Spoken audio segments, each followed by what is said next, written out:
The Grapes of Wrath by John Steinbeck. Characters, Summary, Analysis.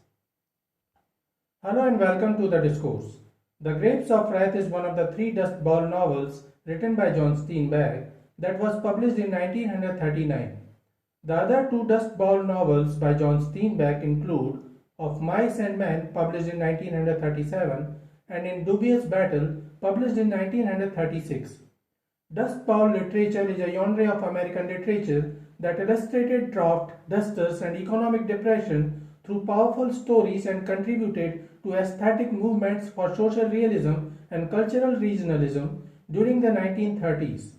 These novels are all set in the period of the Great Depression in the 1930s, during which severe drought and dust storms greatly damaged the ecology and agriculture of the American and Canadian prairies.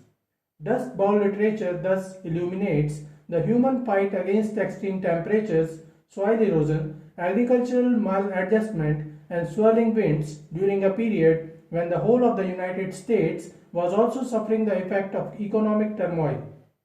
The Grapes of Wrath won the Pulitzer Prize in 1940. John Steinbeck won the Nobel Prize for Literature in 1962, and The Grapes of Wrath was mentioned as a prominent novel by him in the presentation speech. The novel tells the story of the Joad family and depicts the hardships and oppression suffered by the Joad family, representing the migrant laborers during the Great Depression. Characters of the Grapes of Wrath. Tom Joad is the central character of the novel. Tom is a young man recently released from jail on parole who returns to his family and finds out that they have lost their land and have been evicted from their home. He and his family then decide to go west to California to find some work. Ma Joad is the mother of Tom. She is a kind-hearted yet determined woman with a tenacity to fight hard against odds and deprivation. She continues to fight for the unity of her family. Pa Joad is the father of Tom. He has lost the way to earn and provide for his family, and thus he takes a lesser role in deciding the fate of his family. Muley Graves is an old man from the village whose family has already moved away, but he remains back. He informs Tom about the eviction of his family. Uncle John is a sad, alcoholic and depressed man who believes he is responsible for his family's misfortune. He allows the Joad family to stay at his house when they get evicted. Rose of Sharon is Tom's younger sister who is recently married to Connie Rivers. She is pregnant and an optimistic person. She dreams of a happy settled middle class life with her husband but fails to maintain herself when her husband abandons her. When Connie reaches California and does not find work, he immediately becomes disillusioned and abandons his pregnant wife. Noah Joad is Tom's elder brother who has been mentally disabled since childhood. He abandons his family and leads a life of vagabond. Al Joad is the younger 16 years old brother of Tom who has a keen interest in cars and dreams of becoming a mechanic. Winfield Joad is another younger brother of Tom who is still a kid, and Ruthie Joad is the youngest child of the family, a sister of Tom. Grandpa Joad is an energetic and passionate man who doesn't wish to leave his homeland but is forced by his family. After her husband's death, Grandma Joad falls ill and dies soon. Reverend Jim Casey is an agnostic man who left the ministry because he believes that all that is holy comes from collective society and discards the absolute idea of sin. Sairi Wilson is the head of another poor family moving west to California. She helps the Joad family when Grandpa Joad dies. The mayor is a half-crazed migrant worker who leads a colony of workers in government-protected quarters.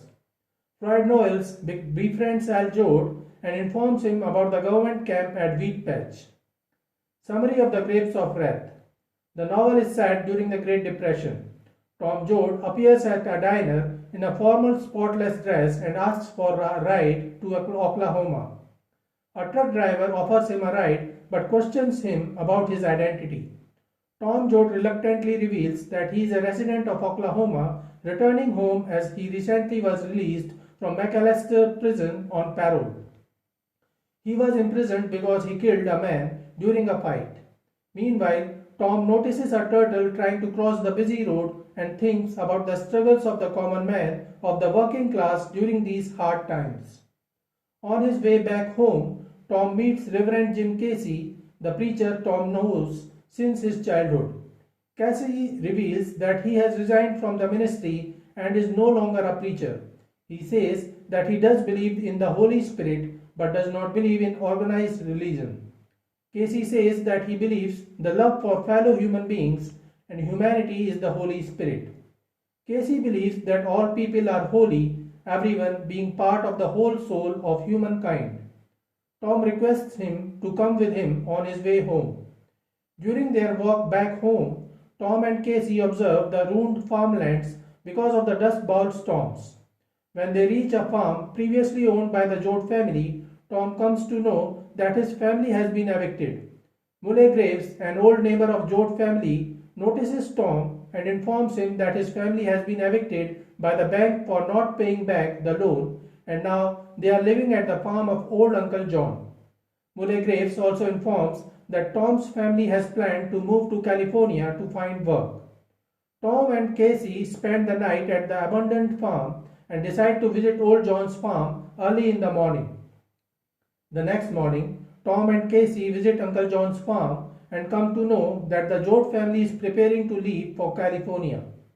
Casey proposes that he may accompany them to California and help them around, and the Joad family agrees to take him along.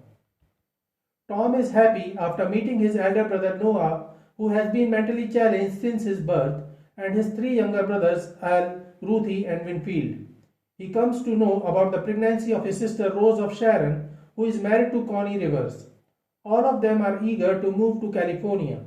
Al knows a lot about cars and aspires to become a mechanic on reaching California, while Connie Rivers wishes to study radios and become a technician. The Joad family planned to go to California on account of flyers advertising work in the California fields. They sell off all their belongings and then pack their bags. However, Grandpa Joad is not happy about leaving his old land and wishes to stay back alone. Joad's family tries to convince him but fails. At last, they drug him to get him in the truck. The Joad family, Casey and Uncle John, roll on the highway in their truck. The family dog also accompanies them, but a truck runs over by the dog on their first stop. The next day, when Grandpa Joad comes back to his consciousness, he feels heartbroken and soon he suffers a stroke. The Joad family stops in the evening to take care of Grandpa but fails to save him. Another traveling family of Sarah Wilson helps the Joads while they perform the last rites of Grandpa Joad. Wilson's family's car fails, but Tom and Al fix their car and then the two families decide to travel together towards California.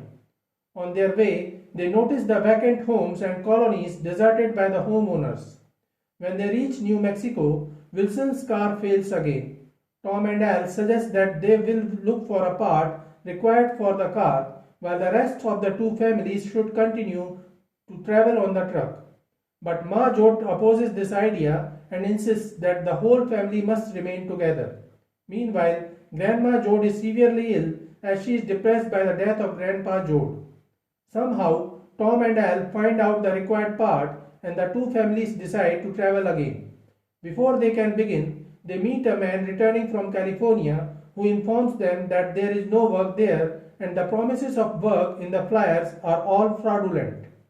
The man tells Pa Joad that 20,000 people show up for every 800 jobs and that his own children have starved to death. The families decide to test their luck. As they reach the desert bordering California, they suffer intense scrutiny and intimidation by police officers who derisively call them and other migrant laborers Okies.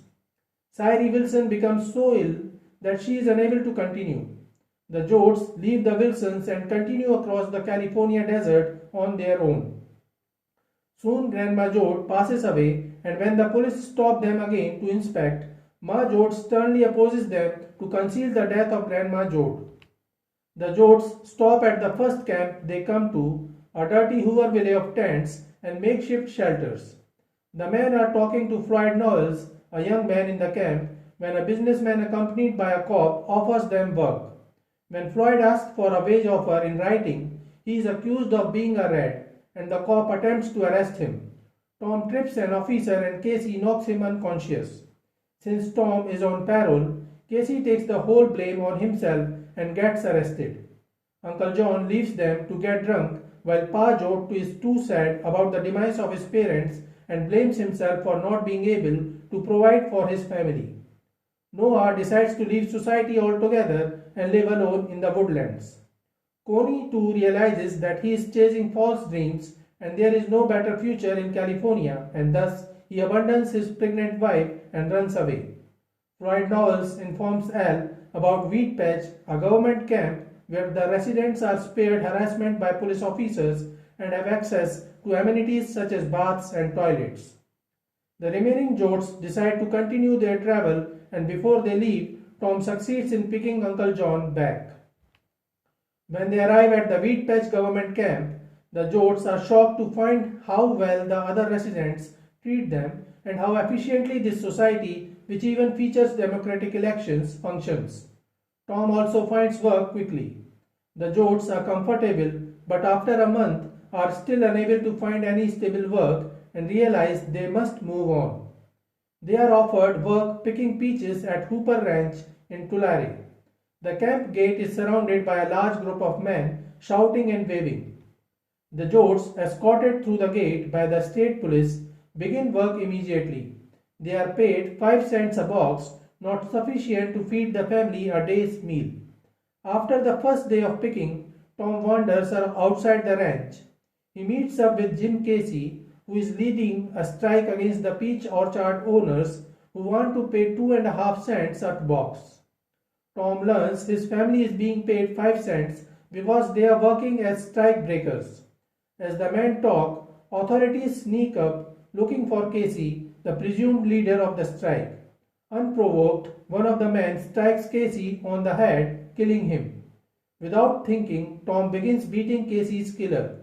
The other men intervene and Tom's nose is broken. He escapes, hiding in the peach orchard until he can reach his house. Tom wishes to leave the family to save them from taking responsibility for his actions. But Major insists that they will remain together. They leave Hooper Ranch for a location where Tom can be safe. They reach cotton fields up north, where Tom hides in the woods while the family stays in a boxcar. Although the family attempts to keep Tom's identity and location a secret, young Ruthie Winfield reveals it during a fight with another child. When Ma tells Tom about this, he decides to leave the family and go off alone, determined to fight for the cause for which Casey died. He vows to return to his family one day. As soon as Tom leaves the family, heavy rains begin, which causes massive flooding. The Jotes are caught in a dangerous situation. They cannot escape the flooding because Rose of Sharon suddenly goes into labor. While other families evacuate the camp near the rapidly rising creek, the Jotes remain and attempt to stop the flood waters. Without the aid of others, the Jotes are unsuccessful and they must seek refuge on the top of their car. Rose of Sharon delivers a stillborn child that Uncle John sends in a box down the creek. After a few days, the rain subsides. Leaving Al and the Wainwrights, the remaining Jotes abandon the boxcar for higher ground. They find shelter in an old barn already occupied by a boy and his starving father. The child tells the Jotes that his father has not eaten in 6 days and is unable to keep down solid food. Rose of Sharon, barely recovered from the delivery, offers breastfeeding the dying man to nurse him back to health. The others leave the barn as she cradles the dying man to her breast. So this is it for today. We will continue to discuss the history of American English literature. Please stay connected with the discourse. Thanks and regards.